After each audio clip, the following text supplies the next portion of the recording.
Ms. Debra Morrison. Put your hands together as you come forward. Money is a tool in this life. Money buys us choices.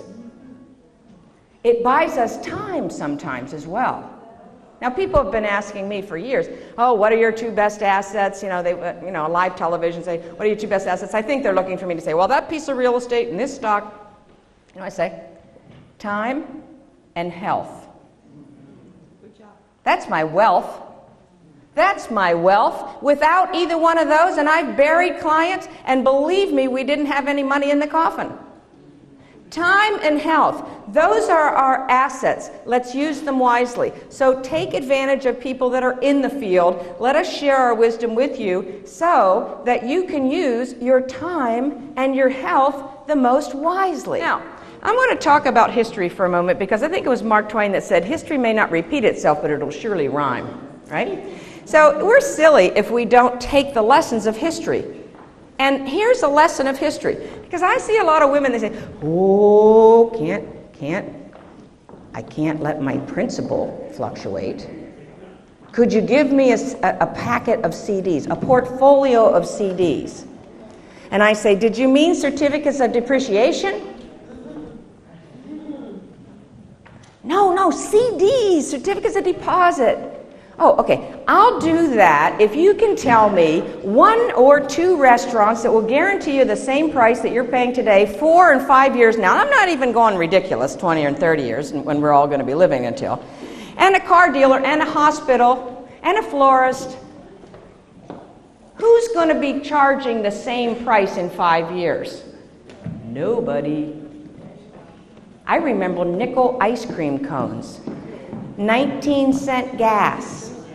That's what I'm here to say. We need to be financially fit, and part of it starts right here.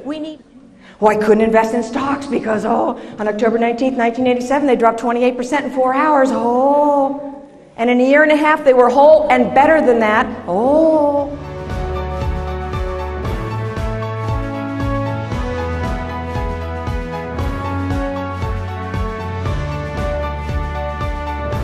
Talking about budgeting this afternoon. So I just wanted to invite a couple 1 or 2 word phrases from the audience. So we say budgeting, and what do you think of? What? Impossible. What else? Saving. Come on, popcorn, anyway. Ouch. Hard. Boring. Hard. Hard. Spending. Now, those are certainly some meanings, and I am suggesting that perhaps we could ask what else could budgeting mean? And I'm thinking it could mean instructive, powerful, aha experience.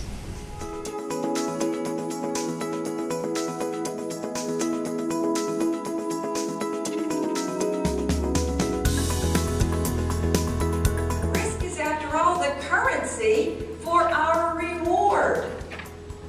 Now you'll hear me talking in analogy a lot. It's not unintentional. The chunking down is necessary for most people that don't call this their profession to get it. Now, I don't know how many times I've had like a person come in and they say, here's $1, right? They want the dollar to grow, and the principal to appreciate. They want to have it earned interest, and preferably tax-free, of course. They want a tax deduction this year, yep. And they want the principal to be guaranteed, and they'd like to be liquid in case they need it tomorrow. Does that sound familiar? Anybody? Raise a hand. Anybody had a... Of course, right? Now, even in the best of families, a kid isn't the best looking, a Rhodes Scholar, a star athlete, a Juilliard School of Music hopeful, and trilingual. It just doesn't come in one package.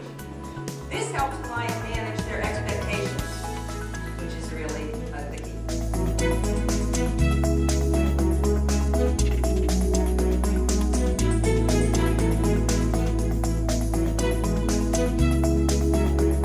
Tend to look at things quite differently. So if you've heard financial planners before, I'm hoping that this will be a little bit more lively. Did I miss the memo on passive? You're like, I've never heard about this before. Well, here's why you didn't. Because Wall Street's spending a gazillion groups of zeros. They have a big vested interest, their own jobs, right? In getting you to believe whatever the newspaper says. That's why. It's because fee-only planners like me are out there saying, wait, get the index. We don't have to beat the market. Let's just get the market. As a matter of fact, let's beat inflation if we're going to beat something. So a fee-only planner will figure out how your current investments and your future investments will dovetail with your goals. 1 to 3 years, 3 to 5 years, 5 to 7 years, 7+ years. So if you see on the NAPFA, napfa.org, and it's all in the handouts, if you see a financial planner on there, I can assure you they have continuing education requirements in every field. Law, tax, cash flow, budgeting, investment, insurance. I got to meet all of those every year, trust me. We know various aspects of your life and how this investment is going to bring this tax ramification along with it. Or that tax election, head of household this year, not. Qualifying widow or not. Who's going to claim the child this year? Married filing separately. Somebody had a big medical expense? Great. You're not going to file married filing jointly that year. You're never going to exceed the 7.5% of your AGI and get it deducted. I'll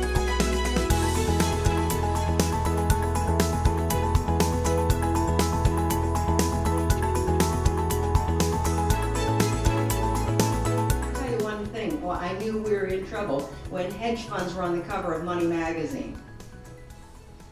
That was a bad day. I'm all for the small investor. I am one myself.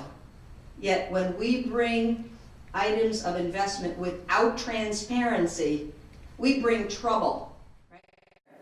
Here we have Peter Lynch, as I mentioned before, and he, of course, wrote a book, One Up on Wall Street. This is taken from Beat the Street.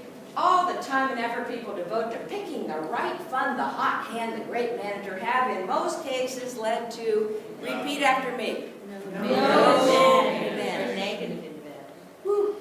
Yes, negative because we've paid fees to try to capture that, and we've probably incurred capital gains, and guess what comes with capital gains? Taxes. Big tax. A tax.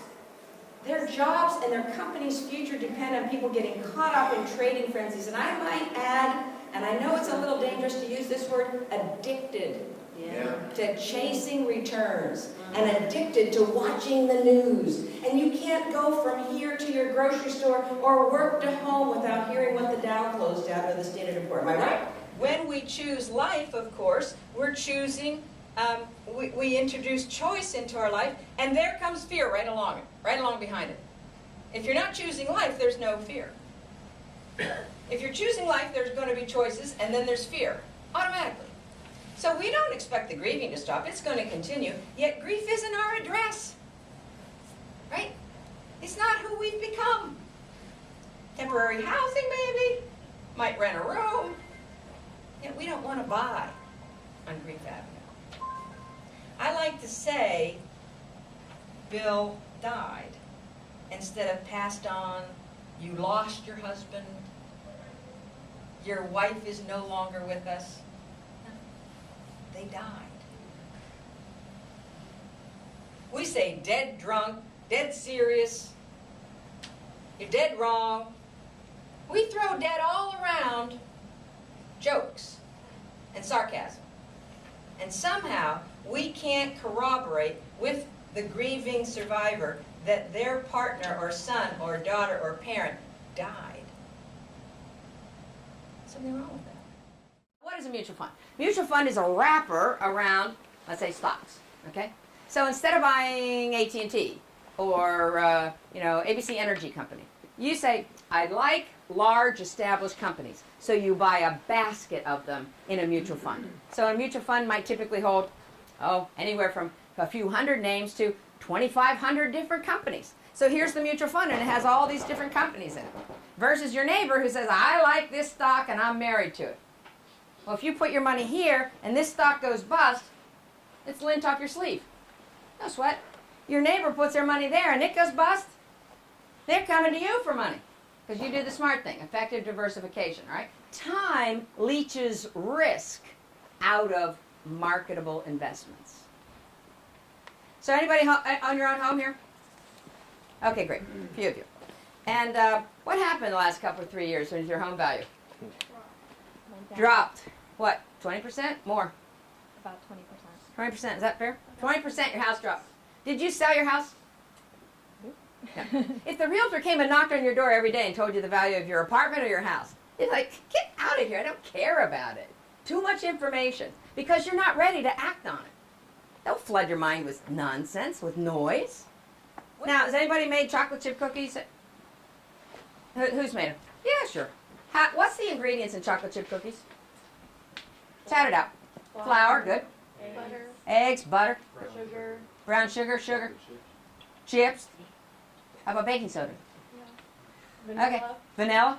Good. We almost had the recipe on my mouth's water. Now, how much flour? Do we put the same amount of baking soda in as the same amount of flour? Whoa, that would look very different, yes? So you nuance it just like in a recipe. You nuance your portfolio.